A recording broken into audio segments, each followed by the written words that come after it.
Khot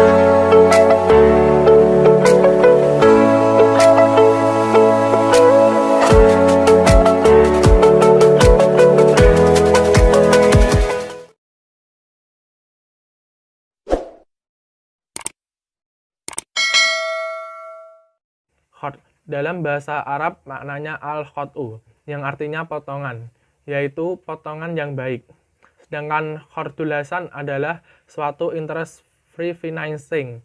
Kata hasan berasal dari bahasa Arab yang artinya ihsan, yaitu kebaikan kepada orang lain.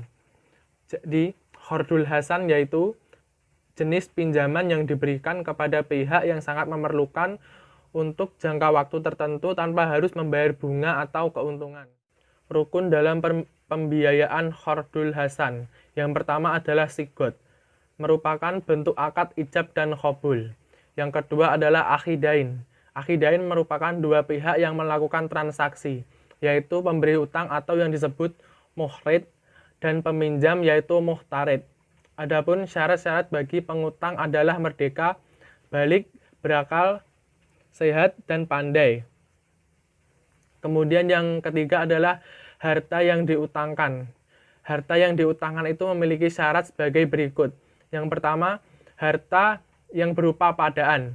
Maksudnya, harta yang satu sama lain memiliki jenis yang sama, tidak ada perbedaan yang mengakibatkan perbedaan nilai seperti uang, barang-barang yang dapat ditukar, ditimbang, ditanam, dan dihitung. Yang kedua adalah harta yang bermanfaat. Sedangkan yang ketiga, harta yang diutangkan diketahui, yaitu diketahui kadarnya dan diketahui sifatnya. Selanjutnya, dasar hukum qardul hasan. Dasar disyariatkannya qardul hasan ini berasal dari dalil Al-Quran. Adapun dalil tersebut terdapat pada Quran surat Al-Baqarah ayat 245 dan ayat 280, dan juga terdapat pada Quran surat Al-Hadid ayat 11. Dalam Al-Quran surat Al-Baqarah ayat 245 yang berbunyi, "Madzalladzi yuqridullaha qardan hasanan fayudha'ifahu lahu 'adafan katsiratan wallahu yaqbidu wa yabsutu wa ilaihi turja'un." Yang artinya, barang siapa meminjami Allah dengan pinjaman yang baik, maka Allah melipat gandakan ganti kepadamu dengan banyak. Allah menahan dan melapangkan rezeki kepada mereka yang melakukan pinjaman yang baik, dan kepadanya lah kamu dikembalikan. Dasar dari qardul hasan ini juga terdapat pada hadis. Contohnya seperti yang diriwayatkan dari Abu Hurairah bahwa Nabi Muhammad SAW bersabda, "Man akhadha amwalan nasi yuridu ada'aha adallahu anhu wa man ahdaha yuridu itlar talafha utlufullah." Barang siapa meminjam harta seseorang dan berniat melunasinya, Allah akan membantunya. Namun jika ia berniat melenyapkannya, Allah benar-benar akan melenyapkan dirinya. Maksud hadis yang barusan saya baca yaitu bahwa apabila seseorang meminjam harta dan berniat melunasi utang tersebut, Allah akan membantunya. Tetapi jika orang tersebut berniat melupakan hutang tersebut, maka Allah benar-benar akan menghancurkan orang tersebut. Jadi, dasar hukum qardul hasan ini sudah terdapat pada Al-Quran dan hadis. Selanjutnya, fatwa DSN MUI tentang qardul hasan. Yang pertama yaitu al-qard adalah sebuah pinjaman yang diberikan kepada nasabah atau muqtar yang memerlukan. Jadi pinjaman qardul hasan ini adalah sebuah pinjaman yang diberikan kepada muqtarid atau orang yang berhutang yang memerlukan dana tersebut. Terus yang kedua, nasabah al-qard wajib mengembalikan jumlah pokok yang diterima pada waktu yang telah disepakati bersama.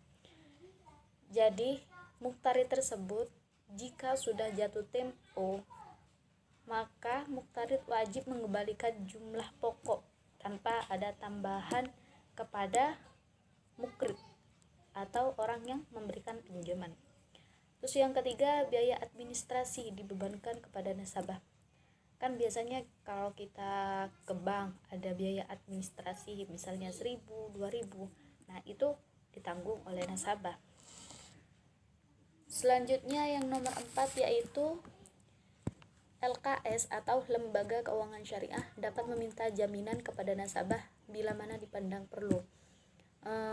Jika LKS meminta sebuah jaminan karena takut si muktarid tidak bisa melunasi hutang tersebut, itu boleh. Itu hanya sebuah jaminan.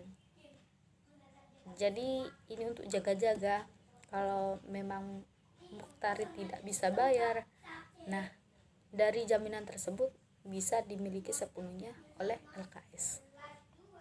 Terus yang kelima, nasabah Al-Qard dapat memberikan tambahan atau sumbangan dengan sukarela kepada LKS selama tidak diperjanjikan dalam akad. Biasanya ada tuh orang-orang yang biasanya baik hati, rendah hati. Dia boleh memberikan tambahan dari pengembalian dana tersebut dengan sukarela, misalnya kayak hadiah karena aku sudah dipinjamin dana, asalkan hal tersebut tidak diperjanjikan dalam akad. Terus yang keenam, jika nasabah tidak dapat mengembalikan sebagian atau seluruh kewajibannya pada saat yang telah disepakati dan LKS telah memastikan ketidakmampuannya. Jika nasabah tidak mampu atau tidak bisa mengembalikan sebagian atau seluruh dari dana yang telah dipinjaminya, maka pada saat waktu yang telah disepakati antara mukrid dan muktarid dan LKS telah memastikan ketidakmampuannya. Nah, LKS dapat memiliki jaminan yang tadi diminta oleh LKS. Jadi itu boleh LKS meminta jaminan kepada muktarid karena dipandang muktarid tersebut tidak mampu bayar dana tersebut. Selanjutnya saya akan menjelaskan tentang skema Qardul Hasan dalam perbankan syariah. Di sini ada sebuah perjanjian yang perjanjian tersebut dinamakan perjanjian Qardul Hasan, di mana perjanjian ini dilakukan oleh anggota dan pihak BMT. BMT sebagai mukrid atau orang yang memberikan hutang, sedangkan anggota sebagai muktarid, orang yang melakukan pinjaman. Anggota memberikan skill atau tenaga, sedangkan BMT yang memberikan modal kepada anggota untuk melakukan sebuah usaha. Apabila usaha tersebut memberikan suatu keuntungan, maka 100% keuntungan tersebut dinikmati oleh anggota. Apabila sudah jatuh tempo, anggota wajib mengembalikan dana yang telah diberikan BMT. Selanjutnya, sebab-sebab yang membatalkan Qardul Hasan. Dalam fatwa DSN MUI juga telah menjelaskan sebab-sebab yang dapat membatalkan akad dari Qardul Hasan ini.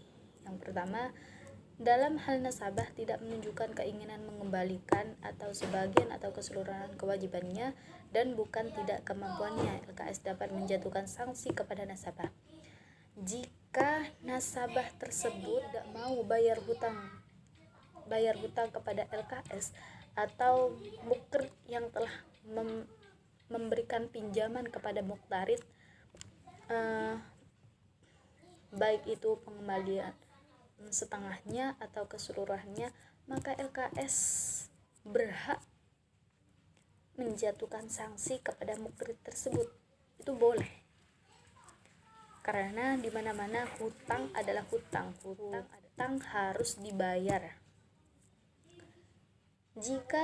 Yang kedua, jika barang jaminan tidak mencukupi, nasabah tetap harus memenuhi kewajibannya secara penuh.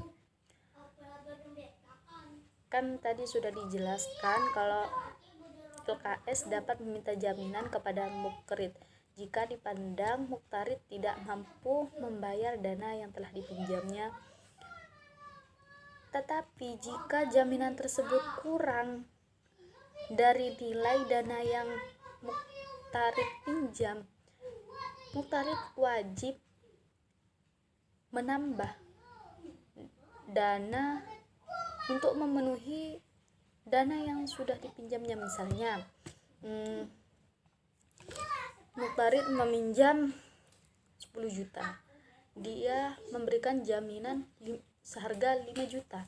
Nah, sudah menjadi kewajibannya untuk menambah dana yang sudah dipinjamnya seharga 5 juta. Jadi 5 juta tambah 5 juta jadi 10 juta, maka itu dapat dikatakan sudah melunasi hutang. Terus yang ketiga, jika salah satu pihak tidak menunaikan kewajibannya atau tidak terjadi perselisihan di antara para pihak, maka penyelesaiannya dilakukan melalui badan arbitrasi syariah setelah tidak tercapai kesepakatan melalui musyawarah. Nah, kalau ini jika salah satu pihak tidak menunaikan kewajibannya, maka penyelesaiannya dilakukan di badan arbitrasi syariah. Selanjutnya, manfaat qardul hasan. Menurut Mardani, hikmah disyariatkan qardul hasan itu ada dua, yaitu yang pertama untuk menunaikan kehendak Allah atas kaum muslimin untuk saling tolong menolong. Yang kedua, untuk menguatkan ikatan ukhuwah atau persaudaraan dengan cara menyalurkan bantuan kepada orang yang membutuhkan atau orang yang mengalami kesulitan untuk meringani beban yang sedang dilandanya. Jadi menurut Mardani, manfaat qardul hasan itu ada dua, yaitu tolong menolong dan untuk menguatkan ikatan ukhuwah atau persaudaraan. Baik, cukup sekian presentasi dari kami, kurang lebihnya mohon maaf. Wabillahi taufiq wal hidayah. Wassalamualaikum warahmatullahi wabarakatuh. Dadah.